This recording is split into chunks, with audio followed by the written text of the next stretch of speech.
The neglect of 9 gems, Sri Arunachala Navamanimalai by Sri Ramana Maharshi. These 9 beautiful stanzas were composed by Sri Bhagavan at various times. Each is a gem, and these 9 gems form a necklace befitting the Lord Arunachala. The meaning of Arunachala is given by Sri Bhagavan in verse 2, that anomaly is beyond male, female, neuter, and indeed all the forms is seen in verse 4. Later, when Sri Bhagavan was asked by a certain Swami what Bhagavan had attained by the worship of Sri Arunachala, Sri Bhagavan replied unequivocally that Lord Arunachala had raised him to his own state. What greater grace could be shown by the Lord to his devotee? For those readers who were interested in hearing Sri Bhagavan's composition in the original Tamil and who would like to follow the English transliteration, Sri Jayaraman has recorded a stirring rendition in a YouTube video. 1. Although Siva is motionless by nature, he dances before the mother, Shakti, who stands still in the court of Chidambaram. But know that in Arunachala, he stands in his towering grandeur, and she withdraws there into his unmoving self. 2. When one inquires into the meaning of Arunachala, which is lustrous like red gold and bestows liberation, one finds that the word Aruna means Sat, Chit and Ananda, the identity of the individual self and the Supreme Self, according to the Mahavakya That thou art, and that the word Achala means perfection. 3. Those whose minds are free from attachment to riches, land, relatives, caste, and the like, and who, having become pure, seek benign grace at the red lotus feet of the Lord of Compassion, residing over Arunachala, will rid themselves of their ignorance and attain the grace which shines like the rays of the rising sun. They will always abide in happiness, sunk in the ocean of bliss. 4.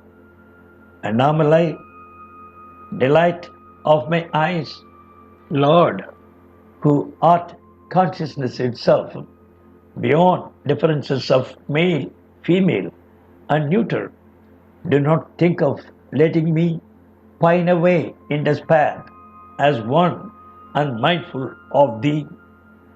Is it not unbecoming thy grace that I should be reduced to dust, mistaking the veiled body for the self? Do not therefore deceive me in any manner, but turn thy full and refreshing glance upon me. Abide in my heart. 5. Lord, who art consciousness itself, reigning over the famous Sonagiri, forgive all the grievous faults of this poor self, and by thy merciful glance, benign as the rain clouds, save me from being lost once more in that dreary waste, or else I cannot cross the terrible ocean of birth and death. What can match a mother's care for her child? Deal with me then like a loving mother. 6. Killer of Kama, thou art always called by thy votaries. Yes, that is true.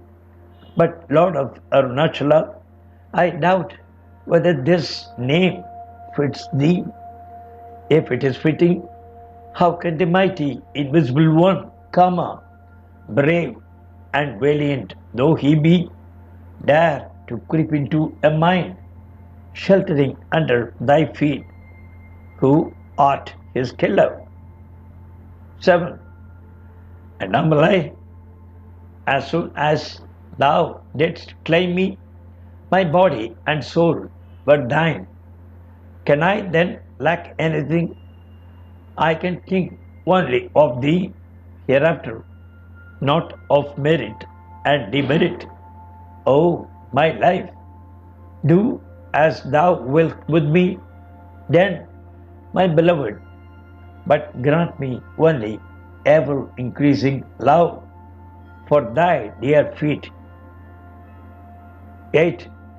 I was born in holy territory, the seat of Bhumi Natheshwara, renowned throughout the world, to the virtuous Sundara and his faithful wife Sundari, in order that Shiva, the absolute consciousness, might shine forth and the self flourish, and that I might be rescued from the misery of the world and the snares of the despicable senses.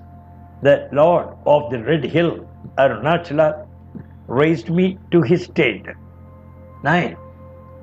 Bearing and tending me in the world, in the shape of my father and mother, thou didst enter my heart, and before I fell into the deep sea called Mahamaya and was drowned, thou didst draw me to thee and keep me at thy feet. How shall I describe thy wonderful grace, O Arunachala, who art consciousness itself?